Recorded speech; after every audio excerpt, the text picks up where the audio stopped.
So what is going on, everyone? Fernando Silva here with another video, and with the new iPads right around the corner, they should be arriving, at the end of May, around May 21st to May 27th, and then we have WWDC in the beginning of June. So all that means is that iPadOS 15 is right around the corner, and this is going to be my wish list versus expectations of iPadOS 15 video. So we're going to start with what to actually expect with iPadOS 15, and then some of the wish list items that I think aren't really going to make it, but would make the experience that much better on the iPad Pro. But without further ado, let's get right into it.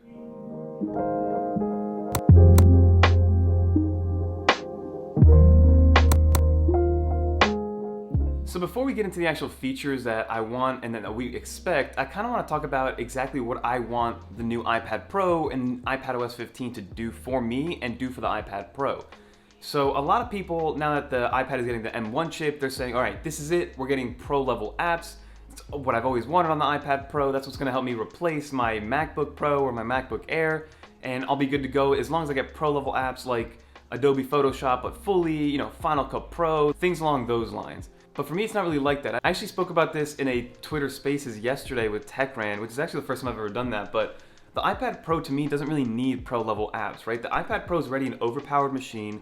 My pro-level applications like LumaFusion and my thumbnail applications like Pixlr and Affinity Photo, they have enough power and enough pro-level features for me to be happy with that. So for me, what I want the iPad to do with iPadOS 15 is be more than a one-trick pony. For example, right now my iPad Pro for single task usage is the most productive machine that I have, right? If I need to get one thing done, for example, to edit this video, I'll sit down on the iPad Pro and only edit this video. I won't have anything else going on in the background.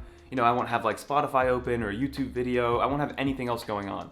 Versus if you go to a MacBook, you have the ability to have a million windows open with this big screen back here and actually get distracted. So that's what I like to think of the iPad Pro. It's kind of like the jack of all trades, but master of none, right? So when you want to get one thing done, it's amazing for that. But the second you need to get a second application open or a third application or another window, it starts to break down because the multitasking isn't really there. So that's what I want out of iPadOS 15. I want the ability to be productive with multiple things.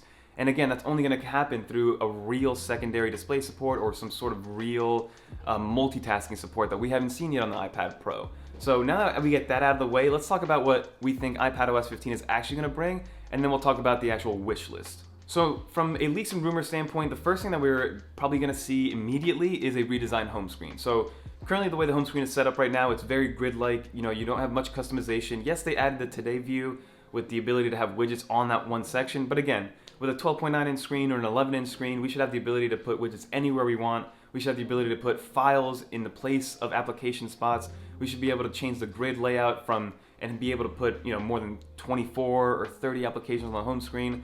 So that's what I think we're going to get, right? We're going to get a redesigned home screen that's going to be able to put widgets anywhere that we want. We're going to be able to move a certain file and put it on the home screen dock or make it kind of replace an application, so that way whenever you just click on that file, you go right into that file instead of having to go into the file system. So things along those lines is what we're going to get from a redesigned home screen. So I don't think from a function standpoint it's going to change much of anything aside from the folder instance that I just told you about, because from a redesigned home screen, yeah, it'll let you get more widgets and stuff on there, but we already have that from the Today view.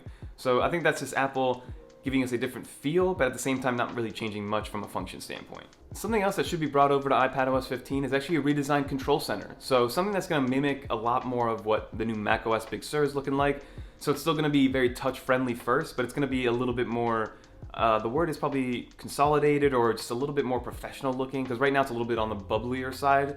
With iPadOS 14, it's going to get a little bit more concise and a little bit more professional looking and more operating system looking on the control center. But again, from a function standpoint, it's all going to be the same. So it's mostly a rehaul of the UI and what everything looks like. So it feels different, but at the end of the day, it's going to be the same thing. And then there is conversations around improved multitasking. Now, I don't really know what that means exactly, right? So my thought is that what Apple's envisioning is just being able to kind of have floating applications moving around, especially instead of having slide over, having a much better implementation of slide over. So instead of having just that one little third of the screen covered up and only being able to put it on one side or the other, maybe the ability to move that application wherever you want, right? Being able to just have it in that top right corner if you need to just have quick information at a glance, or if you do have a YouTube video open that you want to listen to. So better multitasking and maybe picture-in-picture stuff.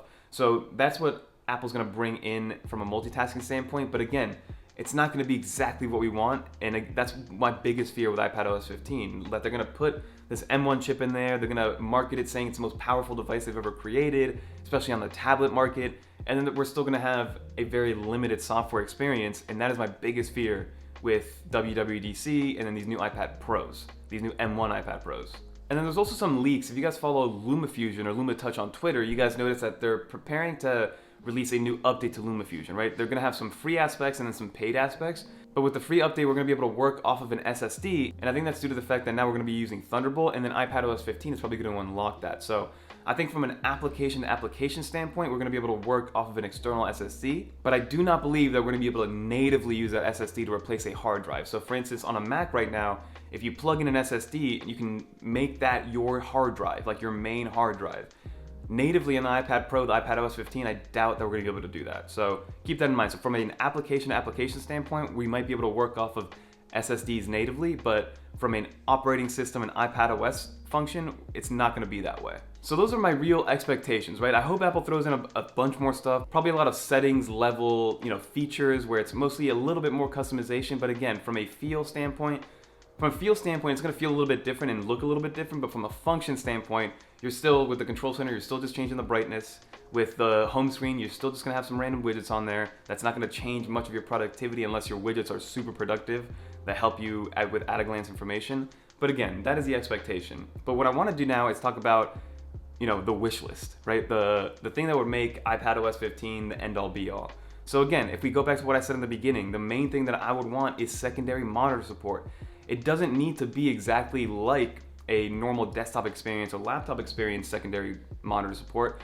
It could be, exactly what Apple did with their cursor support on the iPad Pro or on iPadOS, right? It was familiar enough that a lot of people didn't have any questions when using it, but it was also new enough and innovative enough where it's like, wow, Apple's doing something different, they're doing something unique, it's something we've never seen before. So that's what I want multitasking to be. But that could also be a reason as to why Apple's holding off for multitasking support and secondary display support, is because of the fact that they just don't have what they want ready, right? Because they have a lot to live up to. So some sort of real multitasking and secondary display support, whether it is moving windows or being able to use the full aspect ratio of any monitor, any secondary display monitor, that would be awesome. Even if it's just a matter of mirroring the display, let me use the entire monitor screen or something better than what we have right now, because the solution we have right now is atrocious, and I want Apple to do something about that, especially now that we're getting 8 gigs and an M1 processor in the iPad Pros, which is amazing to see. And then one of the last things that I want to see that is already there on an educational and organizational standpoint, but again, you need to set up a lot of permissions and have kind of a corporate account, is multiple user accounts, right? So I don't know if you guys remember the days when you had a shared family computer or you had a shared family laptop, you had to take turns and kind of like schedule your time around that. With these iPads getting so expensive, right? What's to say somebody buys a $1,500 iPad for the 3 of their kids to share, right? They're gonna want personal accounts, especially if you're getting a 1 terabyte version where you can split up the SSD kind of evenly among 3 or 4 people. So being able to have multiple user accounts that's kind of personal to each person, because that's the thing. People just want to have maybe one for all 3 or 4 of their kids to use throughout the day, so they're not stuck all the time using their own, and at the same time, it's a little bit more cost effective for the consumer. So being able to have multiple user accounts is awesome. Like, I would love to be able to get a 2 terabyte or 1 terabyte iPad Pro and then be able to just share that among the house. Because again, when I do use iPad Pro, I'm using it, but when I'm not, there's hours throughout the day where I don't use it, where instead of buying another iPad Pro for somebody else or for my wife, I could be just sharing that one with my wife. So at the end of the day, the multiple user accounts is something that I'm surprised Apple hasn't brought over. It's been on macOS, it's been on Windows, it's been on every other operating system since the dawn of time, I want to say. But with iPad Pro and iPadOS, we're still yet to get anything like that. And it would be a nice little addition to add to the wish list. So that's pretty much gonna do it, right? So the real expectation is we're gonna get a redesigned home screen, redesigned control center, maybe some updates to some sort of improved multitasking, but not exactly what we want. And then being able to work off SSDs on an app-by-app basis. That's gonna be awesome to have. And then the wish list is that secondary monitor support, being able to make the iPad Pro more of just a one-trick pony and being, making it more productive on a 2, 3, 4, 5 application level as opposed to just a single task and getting that one thing done. So that's what my expectation versus my wish list is. Let me know in the comments below what you guys expected of iPadOS 15, and then also, do you think there's going to be a trickle-down effect, right? With these new M1 processors, do you think there's going to be a separation? Maybe iPadOS 15 is going to be different on the M1 versions of the iPads versus, you know, the A12s and the A14 versions of the iPads? Do you think there's gonna be a trickle down where maybe some of the features will be limited as you go down in age and model numbers of iPad Pros and regular iPads? I'm actually very curious to see what happens there, and then seeing all the future compatibility of iPadOS 15 on older devices. You know, so definitely stay subscribed because we're going to test all that out. We have older devices in the studio where we're going to test out with iPadOS 15. But again, don't forget to like, comment, subscribe. Leave a comment below what you think would be the one feature that would make iPadOS 15 finally kill the need to have a laptop. But again, don't forget to like, comment, subscribe. Until next time, peace.